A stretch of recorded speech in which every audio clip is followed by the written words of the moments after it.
Secrets of the Tea Club is a fascinating story about the secrets that hide behind the walls of a cozy tea club in a quiet English village, where the past and present are intertwined in an unexpected investigation. Have fun reading. Chapter 1. Tea Leaves of Fate. Miss Marple gently stirred the sugar in her cup, watching as a small whirlpool formed. The Rosemary's Tea Club had always been her favorite spot for morning tea. It was here that the most interesting ladies of St. Marymead Village gathered. "Have you heard about Mrs. Buckley?" whispered Mrs. Price, leaning across the table. Her voice trembled with excitement, and a blush played on her cheeks. "No, what happened to her?" asked Miss Harmon, the vicar's wife, adjusting her glasses. "They say she found something strange in her garden." Mrs. Price made a meaningful pause, glancing around. Miss Marple continued to sip her tea calmly, but her ears perked up. She knew that Mrs. Buckley's story would be no less intriguing than the patterns forming at the bottom of her teacup. Yesterday morning, Mrs. Price lowered her voice to a whisper. She discovered an old chest, overgrown with ivy. "A whole chest full of letters. How romantic," sighed Miss Harmon. "Not quite," Mrs. Price shook her head. "These letters, they're connected to the disappearance of a young maid 50 years ago." Now even Miss Marple set her cup aside. Tension hung in the air. Old letters, a disappearance, secrets from the past, all this was too familiar to the experienced eye of the astute observer of human nature. "You know," Miss Marple interjected softly, "sometimes what appears to be just old letters can turn out to be the beginning of something much more serious. I remember the case of Miss Trotter." But Mrs. Price was already eager to share new details. "They say there's a name mentioned in these letters, but I must be careful about what I say." Chapter 2. Letters from the Past. The next morning, Miss Marple once again headed to the Rosemary's Tea Club. It was one of those soft September days when summer hadn't quite given way, and the autumn chill only hinted at its approach. The leaves on the trees had just begun to turn yellow, and the entire village looked especially picturesque. When she entered the cozy tea club, she immediately noticed Mrs. Buckley, a petite woman with an anxious expression, sitting at her usual table by the window. Next to her lay a small leather handbag, which she nervously adjusted from time to time. "Good morning, Miss Marple," greeted Mrs. Trotter, the owner of the establishment. "Yes, the very same Mrs. Trotter," Miss Marple had mentioned the day before. "A cup of your favorite Darjeeling." "Thank you, my dear," nodded the elderly lady, making her way to Mrs. Buckley's table. "Good morning, Miss Marple," said Mrs. Buckley in a trembling voice. "I'm so glad to see you. I need to talk to someone. You understand that I can't go to the police with this matter." Miss Marple sat down across from her and peered at her companion through her old-fashioned glasses. "Tell me everything in order, my dear. Start from the beginning."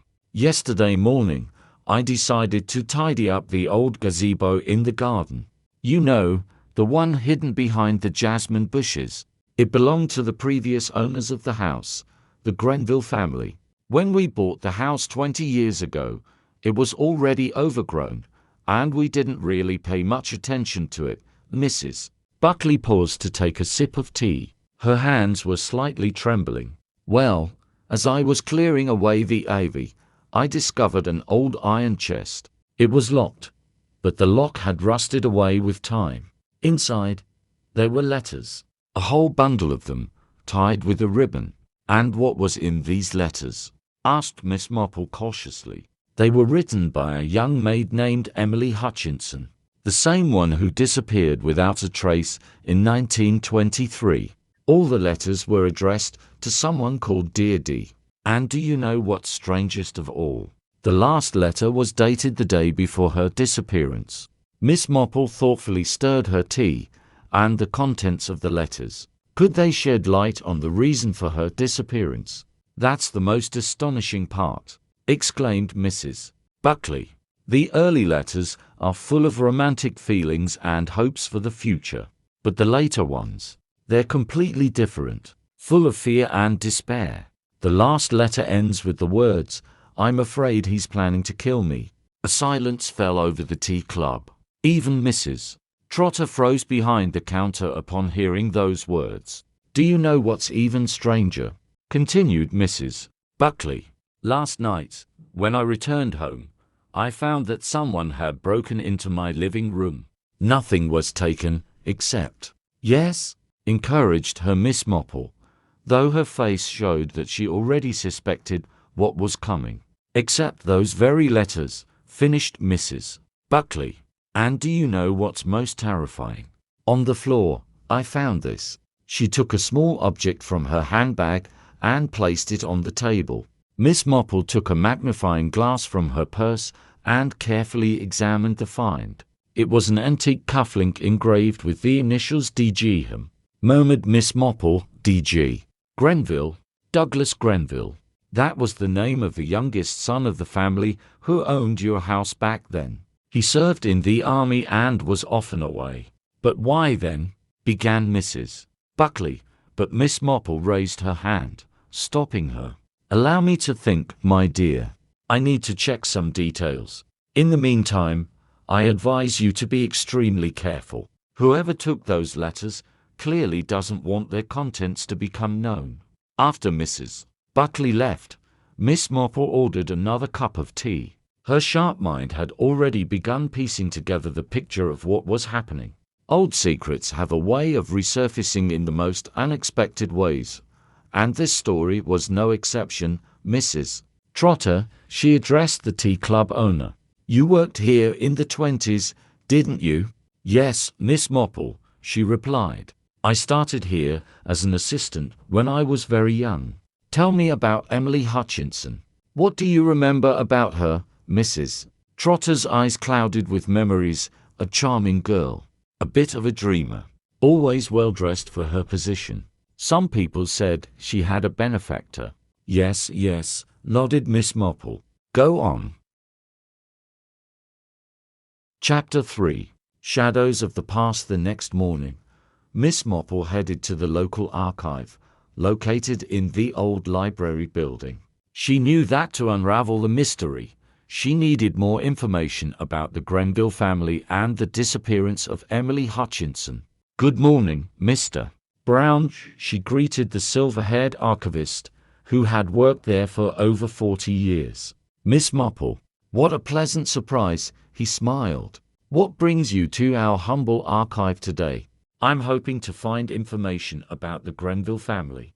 I'm particularly interested in the period from 1920 to 1923, Mr. Brown's eyes lit up. "Yes, a remarkable family, though their story ended tragically." "You mean the disappearance of the maid?" Miss Marple asked cautiously. "That too," the archivist nodded. "But the thing is, shortly after Miss Hutchinson's disappearance, the entire family left St. Mary Mead. Douglas Grenville went to serve in India, and his parents moved to London.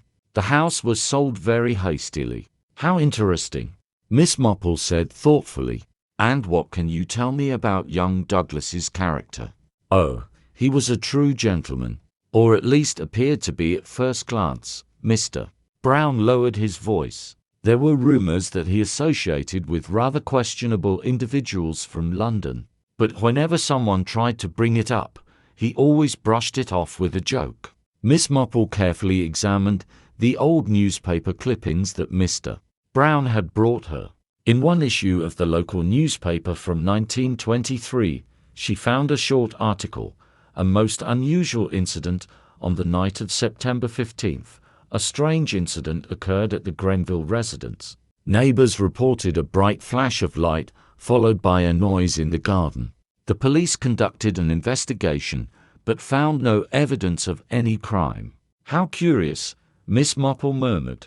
"That was the very night Emily disappeared." After visiting the archive, she went to the church, where she met Mrs. Clements, the oldest resident of the village, who remembered those times. "Ah, poor Emily," sighed Mrs. Clemence, adjusting her knitted shawl. Such a sweet girl. She often attended church, though she sometimes missed services, especially in the last few months before her disappearance. Do you know what particularly caught my interest? Asked Miss Marple. In her letters, she mentioned a dear D, whom she secretly met. Oh yes, nodded Mrs. Clements. I myself saw her meeting with a young man in the gazebo several times. He would come late in the evening. I wanted to warn her, but what? Encouraged her Miss Marple.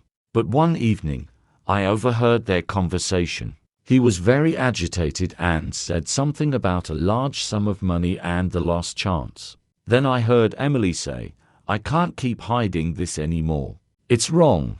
And when was this? Miss Marple quickly asked. 2 days before her disappearance, replied Mrs. Clements. And then that strange incident happened in the Grenville's garden. On her way home, Miss Marple became increasingly convinced that this story was much more complicated than the simple disappearance of a maid. The old letters, the cufflink with initials, the mysterious nighttime meetings, and the strange incident in the garden, all these details began to form a coherent picture. You know, she said to herself, I need to visit Mrs. Buckley again. I'm sure there's something else important in her house. As she passed Mrs. Buckley's house, she noticed something strange. Her curtains on the second-floor windows were fluttering, though all the windows were closed. And at that moment, she realized that the solution to the mystery was much closer than she had thought. Chapter 4. Secrets of the Old House. Miss Marple knocked on Mrs. Buckley's door, but was met only with silence. She walked around the house and noticed that the back door was slightly ajar. Her sharp mind immediately noted this fact, far too suspicious for someone as meticulous as Mrs. Buckley. Mrs. Buckley, she called out, cautiously stepping inside. The air carried a strange smell, a mix of dampness and something else, possibly chemicals. The living room was in complete disarray, drawers pulled out, cushions thrown off the sofa, books scattered everywhere. Someone had clearly been searching for something, and rather hastily. How peculiar, murmured Miss Marple, noticing fresh scratches on the floor near the bookshelf. She knelt down and examined them closely through her magnifying glass. Completely fresh. She tugged at one of the rows of books, and part of the wall unexpectedly gave way, revealing a hidden niche. Inside was a small wooden box, alongside an old key. Aha! Exclaimed Miss Marple, retrieving the find. The box contained several yellowed photographs and a notebook. In the photographs were young men in military uniforms, among whom Miss Marple easily recognized Douglas Grenville. The notebook proved to be a true treasure. It contained records of financial transactions made between 1920 and 1923. One entry particularly caught her attention. September 10, 1923, transfer of £500 to Emily H. F.O. A quiet departure. Finalize matter by the 15th. How interesting, whispered Miss Marple. It seems someone wanted to buy her silence. At that moment, she heard the creak of floorboards upstairs. Quietly ascending the stairs, she discovered the attic door ajar. Someone was clearly inside. She could hear muffled muttering. Excuse me for interrupting, she said, entering the room. Before her stood Mr. Henry Price, the local antique dealer who often bought old items from the villagers. Miss Marple, his face turned pale. I was just looking for these documents, she asked calmly, holding up the notebook. You knew the Grenville family, didn't you? And you knew what happened to poor Emily. It was a long time ago, he muttered, backing away. No one was supposed to find out the truth. The truth about how Douglas Grenville got involved in shady dealings with smugglers, continued Miss Marple. About how Emily accidentally found out and became a threat to them. Mr. Price sank onto an old chest. Yes, they planned to use the money from smuggling to cover the family's debts. But when Emily found out, They decided it would be easiest to eliminate the problem, finished Miss Marple for him. But something went wrong, didn't it?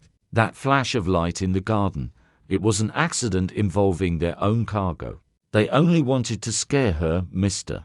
Price's voice trembled. But something exploded. When we ran over, she was already gone. Only blood on the ground. And you've kept this secret all these years. Miss Marple shook her head. What choice did we have? Everyone was involved, the Grenvilles, their friends. We just wanted to protect the reputation of the village. Protect the reputation at the cost of someone's life. Miss Marple gently reproached him. I suppose now you'll have to tell the whole truth to the police. When the police arrived, Miss Marple stood in the garden, watching as the sun illuminated the old gazebo. The old secrets had finally come to light, but she knew every village has its secrets, you just need to know how to spot them. Chapter 5. The final threads. The next morning, Miss Marple sat in her favorite rocking chair, pensively gazing at her teacup. The case of Emily Hutchinson's disappearance seemed to have been resolved, but her sharp mind couldn't ignore certain details that still didn't quite fit together into a coherent picture. How strange, she murmured to herself. If everything was as simple as Mr. Price described, why did the letters surface only now? And why were they stolen? At that moment, there was a knock at the door. On the threshold stood Mrs. Buckley, pale and clearly worried. Miss Marple, she exclaimed, I must show you something. Miss Marple invited her in, and they settled in the living room. Mrs. Buckley took an old envelope from her handbag. It was hidden in the same secret compartment as the box, she explained. I found it this morning after the police finished their search. Miss Marple carefully took the envelope and pulled out a yellowed sheet of paper. It was a letter written in a trembling hand. Dear Mother, if you find this letter, it means I am no longer able to tell you the truth myself. That night, I decided to meet with Douglas to finally end our relationship. I knew about their plans and wanted to leave the village. But something happened. I heard an explosion, and then the letter ended abruptly. So, she was alive after the explosion, Miss Marple said thoughtfully. And she likely managed to escape. But where to? Asked Mrs. Buckley. What if? Miss Marple began, and suddenly her eyes lit up with understanding. What if she went somewhere she felt safe? She quickly rose. Mrs. Buckley, you mentioned that the Grenvilles had relatives in London. Yes, they had a distant relative, Reverend James Grenville, who served at St. John's Church. Exactly, exclaimed Miss Marple. That's probably where she went. A perfect place to disappear among the parishioners. The next day, Miss Marple travelled to London with Mrs. Buckley. At St. John's Church, they were met by an elderly priest. Reverend Grenville? Asked Miss Marple. Yes, that's me, he replied, studying the visitors carefully. How can I help you? We're looking for a woman who might have come here in 1923, explained Miss Marple. Her name was Emily Hutchinson. The priest's face noticeably paled. My goodness. Is it true? Did she really exist? Do you know anything about her? Pressed Miss Marple. Of course I do, he nodded. She came to me that autumn, covered in dirt and with a frightened look. She told me her story, and I helped her start a new life. She took another name and got a job at a girls' school. And where is she now, Mrs. Buckley asked impatiently. Alas, she has passed away, he replied sadly. She died 10 years ago, but before her death, she asked me to keep a letter for her mother. He retrieved an envelope from the cabinet and handed it to Mrs. Buckley. This contains the full account of what happened to her. She asked me to give it only if someone sought the truth. On the way home, Mrs. Buckley read the letter. It turned out that Emily had indeed survived that night thanks to her quick escape through the garden. She had heard the voices of her pursuers and managed to hide in an old well, emerging only the next morning. How tragic, sighed Mrs. Buckley. To spend her whole life hiding, afraid of her own shadow. Yes, agreed Miss Marple. But now her story is known, and the truth, however bitter its fruits, is always better than lies. Upon returning to St. Mary Mead, they learned that Mr. Price and others involved in the case had confessed everything. Though too much time had passed for legal punishment, public opinion proved harsh enough. You know, said Miss Marple, over a cup of tea at Rosemary's Tea Club, it's interesting how often we judge people based on first impressions. Mrs. Clements thought she was witnessing romantic meetings, but in reality, she was observing preparations for a crime. Mr. Price appeared to everyone as a respectable antique dealer, yet he was a smuggler's accomplice. And poor Emily. But how did you manage to untangle all of this? Asked Mrs. Trotter. Oh, it's quite simple, my dear, smiled Miss Marple. In life, as in a garden, the most dangerous roots are often hidden underground. You just need to know where to dig. Chapter 6. Echoes of the past. Several days later, St. Mary Mead seemed to pause in anticipation. The story of Emily Hutchinson appeared to have seeped into every home, every soul in the village. Miss Marple sat in her garden, sheltered under an old umbrella from a light drizzle, reflecting on how one secret could affect so many people. It's strange how, even after so many years, the truth still holds such power, she murmured to herself, adjusting her glasses. As if time doesn't matter when it comes to human hearts. At that moment, there was a knock at the gate. Standing on the path was a young man Miss Marple had never seen before. He was tall, with dark hair and an attentive gaze that immediately revealed him as someone accustomed to gathering information. Good afternoon, Miss Marple, he said with a slight smile. My name is David Grenville. I'm Douglas Grenville's grandson. Miss Marple invited him in and offered him a cup of tea. She watched him closely as he began to tell his story. I knew my grandfather was involved in something dark, but I never imagined how serious it was, he began. After Emily's story became public, I decided to uncover the truth. I found his diaries, and they explained a lot. And what did you learn? Miss Marple asked gently. He truly loved Emily, David replied. But he was also a weak man. His friends from London turned out to be far more dangerous than he could have ever imagined. When they learned that Emily knew about their dealings, they decided to get rid of her. And your grandfather. He tried to stop them, David said, lowering his eyes.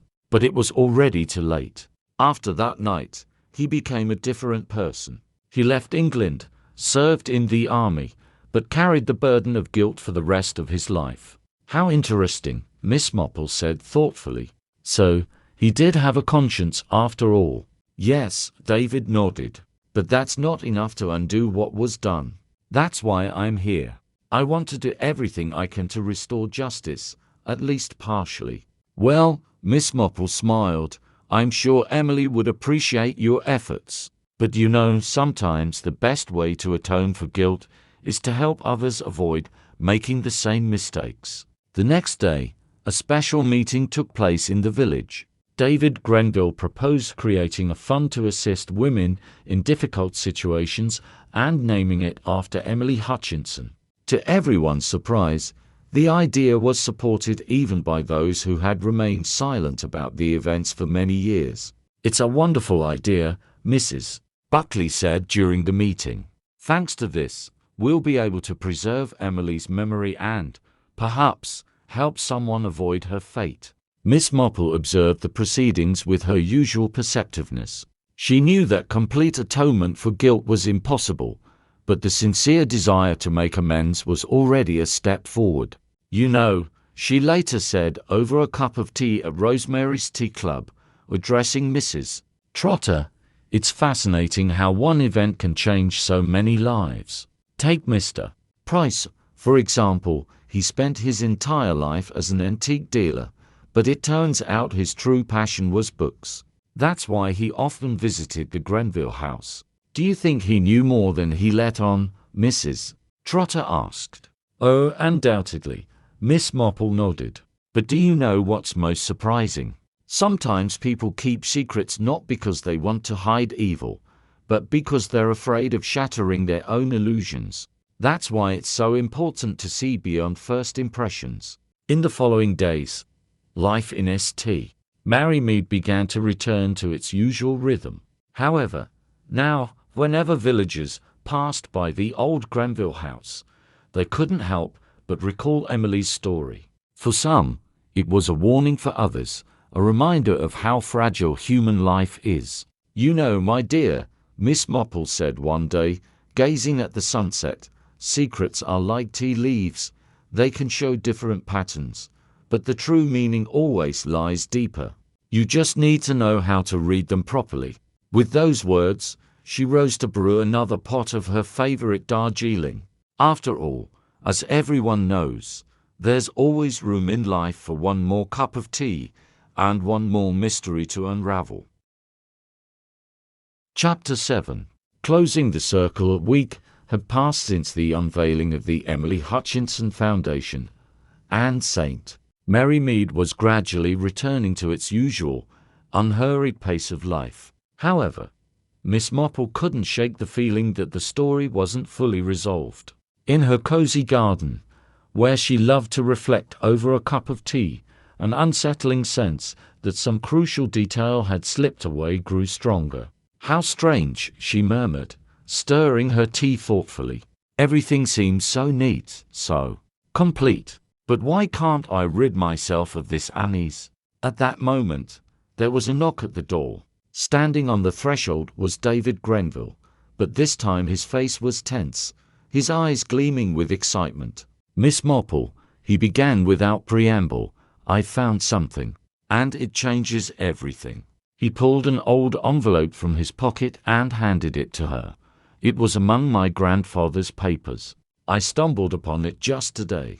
Miss Marple carefully took the yellowed sheet of paper and began to read. It was a letter addressed to Douglas Grenville, but written in an entirely different hand. Dear D, if you ever find this letter, know this, I have made my choice. I cannot live with what happened that night. I cannot be your wife knowing your conscience will never be clear. Faawall. This is Emily's letter, Miss Marple whispered, her eyes widening in surprise. But that means... Yes, David nodded. Emily didn't just disappear. She was going to marry my grandfather. That's why her disappearance came as such a shock to everyone. How interesting, Miss Marple said thoughtfully.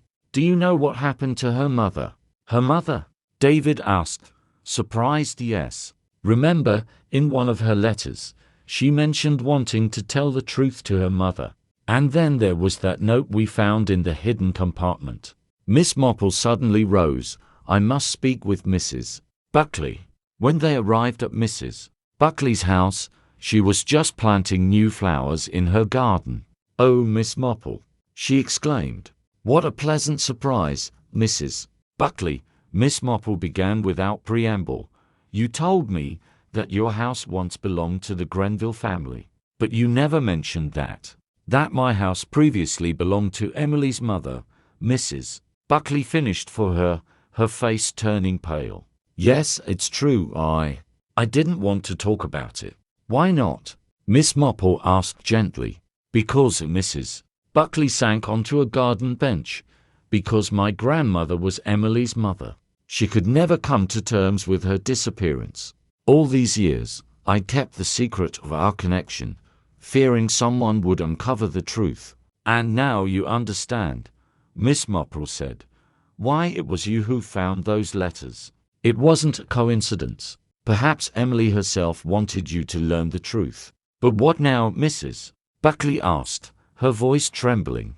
Now, Miss Marple smiled, we can truly honor Emily's memory, not only by creating the foundation, but by telling the full story of what happened to her. Sometimes the truth is the only thing that can free us from the past. The next morning, a special service was held at St. Mary Mead's church. For the first time, Mrs. Buckley publicly spoke about her connection to Emily and how she had carried the burden of that secret her entire life. "My grandmother often said that Emily was the kindest person she ever knew," she said to the gathered congregation. "And now I know that her spirit lives on in each of us who strives to make the world a better place." After the service, Miss Marple watched as villagers approached Mrs. Buckley, offering their support. Even those who had remained silent for years now found the strength to speak about the past. "You know," she later said, sitting in Rosemary's Tea Club, "it's fascinating how one story can connect so many lives. Take Mrs. Trotter, for instance. She worked here back when Emily visited this village. Or Mr. Brown from the archive. He remembers all those stories people preferred to forget." "But how did you manage to piece it all together?" Mrs. Trotter asked. "Oh, it's quite simple," Miss Marple smiled. "In life, as in a garden, every plant is connected to others through its roots. You just need to know where to look. Sometimes the most important answers are right in front of us, we just need to learn how to see them." Later that evening, sitting in her favorite rocking chair, Miss Marple reflected on how even the oldest secrets can sometimes find their way to the light. She knew that life in St. Mary Mead would never be the same now that the truth about Emily Hutchinson was known to all. "How interesting," she murmured to herself, adjusting her glasses. "It's as if all these years we lived alongside a ghost who has finally found peace. And you know what? Our village is a little better for it." With those words, she rose to brew the last cup of tea of the day. After all, as everyone knows, there's always room for one more cup and one more mystery waiting for its time. Chapter 8. New Roots. A week had passed since the church service, and St. Mary Mead seemed transformed. The mystery of Emily Hutchinson, finally brought to light, appeared to have cleansed the village air of its heavy memories. Miss Marple, sitting in her garden with a cup of tea, observed how the villagers were changing. Some smiled more often, others spoke of the past without their former anxiety, and Mrs. Buckley now proudly shared her connection to Emily with everyone. "How remarkable," Miss Marple thought, adjusting her glasses. "One truth can change so many lives. But still, have we truly uncovered the entire story?" Her reflections were interrupted by a knock at the gate. Standing on the path was a young woman Miss Marple had never seen before. She was of medium height, with soft features and eyes that seemed both kind and cautious. "Good morning, Miss Marple," she said with a gentle smile. "My name is Catherine Lawrence. I believe I have something to tell you." Miss Marple invited her in and offered her a cup of tea. She studied her guest closely as the young woman settled at the table. "I work as an archivist in London," Catherine began. "Recently, while reviewing old documents, I stumbled upon something that, I believe, is connected to Emily Hutchinson's story." "How intriguing," Miss Marple said softly. "Please, tell me more." "In one of the old records, there was mention of a woman who started working at a girls' school in 1924. Her name was listed as Ellen Morris. But what caught my attention was that she submitted a letter of recommendation, signed by Reverend James Grenville." Miss Marple leaned forward slightly. "Go on, my dear." "Then I found something else," Catherine said, pulling an old photograph from her bag. "It's a group photo of the school staff. Look at this woman." Miss Marple took her magnifying glass and examined the photograph carefully. In the background stood a woman whose features were barely distinguishable, but something about her posture and gaze seemed familiar. "Emily," Miss Marple whispered. "It's her." Catherine nodded. "Yes, I conducted further research and discovered that Ellen Morris worked at the school for nearly 10 years. During that time, she helped many girls in difficult situations. But one day, she disappeared as suddenly as she had appeared." "Do you know where she went after that?" Miss Marple asked. "Unfortunately, no," Catherine replied. but I found another detail that might be significant. Among her personal belongings, there was an envelope with an address. An address in St. Mary Mead. Miss Marple gazed thoughtfully at the photograph, so she returned. But why? And why so secretly? The next morning, Miss Marple went to the local archive with Catherine. Mr. Brown, always eager to help, immediately recognized the address. "That's the old house by the river," he said. "The same one that burned down in 1935. "Burned down?" Miss Marple repeated, her eyebrows raising slightly. "Yes. They said it was an accident. But now that you've mentioned Emily..." Miss Marple thanked him and headed to the site where the house once stood. Though only the foundation and overgrown gardens remained, she felt that the final key to the mystery lay here. "Look," Catherine suddenly said, pointing to an old apple tree. At its base, a small metal box was partially buried in the ground. Miss Marple carefully opened the box. Inside were several yellowed letters, a small photograph, and a notebook. On the first page was written just one word: truth. "It seems Emily wanted her story to be found," Miss Marple said, leafing through the notes. "Everything is here: her decision to leave, her life in London, her desire to return, and her farewell letter." "A farewell letter?" Catherine asked, surprised. "Yes," Miss Marple nodded. She understood that her past might eventually catch up with her, so she left these records for those who would seek the truth to find. That same evening, everyone involved in Emily's story gathered at Rosemary's Tea Club. Miss Marple shared the latest discoveries, and each person felt that the circle had finally closed. "You know," she said, raising her teacup, "it's fascinating how fate sometimes connects our lives across time and space. Emily Hutchinson is no longer with us, but her story has taught us an important lesson. The truth, however bitter, is always better than lies." "And what will happen to the foundation?" Mrs. Buckley asked. "The foundation will continue its work," David Grenville replied. "Now that we know the full story, it will become a true tribute to Emily. We'll help those in need and preserve her legacy." Miss Marple smiled. As they say, even the oldest secrets eventually find their way to the light. "And now, my dear Mrs. Trotter, could you bring one more cup of tea? After all, there's always room for a new story." With those words, she leaned back in her chair, watching as the evening slowly descended outside. There was something new, fresh in the air, as if the old roots, finally freed from their secrets, had begun to sprout new shoots.